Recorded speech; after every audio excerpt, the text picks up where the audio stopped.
नमस्कार बंधुगण मु दीप्ति आपण को मोर चैनल दीप्तिस किचन को स्वागत करुच्ची। आज आसतु बनैबा कंडेन्स मिल्क। यह को आपण अति सहज कम खर्च घरे बनई पारिबे। एबे आसतु प्रस्तुत करबा। कंडेन्स मिल्क बनैबा मु आधा लीटर पैकेट क्षीर नैची।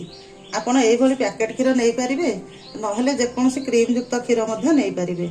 गोटे कप चीनी नैची, आधा छोट चमच खाइबा सोडा नैची। आसतु आमे एबे गैस ऑन करी कड़ाई बसाइबा। गैस ऑन करी कड़ाई बसाई देछि। आसतु आमे एबे क्षीर देबा।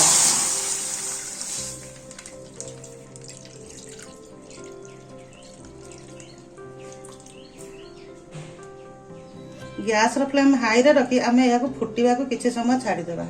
एबे देखंतु क्षीर फुटी गलानी। गैस रो फ्लेम आमे मीडियम को आनिबा। आमे एबे एथरे चीनी पकाइबा।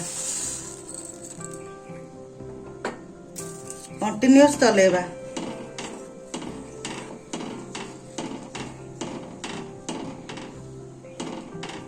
नहले या तळु लागि जिवो ओ पोडी जिवो।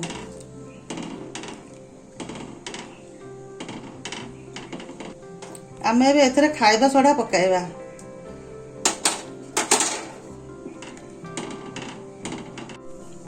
एबे देखंतु क्षीर रे बबल्स आसीबा आरंभ होई गलानी। क्षीर बहल होई आसलानी। आमे याको 1/3 को कमेबा। कंटिन्यूअस चलेबा। एबे देखंतु आम क्षीर रो कलर क्रीमी होई गलानी। क्षीर बहल मध्य होई गलानी।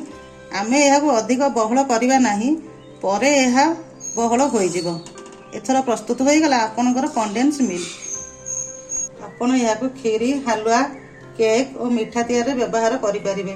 एहाको एयर टाइट कंटेनर रे रखी फ्रिज रे 1 मास पर्यंत व्यवहार करि परिबे। आपण को जदि रेसिपी भल लागिला ताहले याको लाइक, शेयर और मोर चैनल दीप्तिस किचन को निश्चय सब्सक्राइब करिवे। जय जगन्नाथ।